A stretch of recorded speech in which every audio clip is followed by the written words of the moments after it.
Your DJI Osmo Pocket might be ready to shoot, but if auto power off is on, it could turn off unexpectedly and interrupt your recording. Many users don't know how to control this feature. In this video, I'll show you how to turn auto power off, on or off on your DJI Osmo Pockets. Let's fix it right now. First, turn on your camera, then swipe down to bring the menu options. Next, tap on the gear icon, now select. Now scroll down a little bit and find the option called Auto Power Off. Tap on it. Here you will see a list of times, such as 30 seconds, 1 minute, 2 minutes, 5 minutes, etc. By choosing one of them, your device will automatically turn off after that time. But if you want to never power off automatically, then scroll all the way down and select Never. Then tap on the cross icon from the top right corner.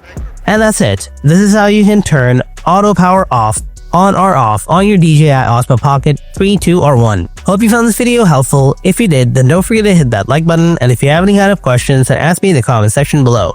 Thanks for watching. I'll see you in the next video. Until then, stay tuned and take care.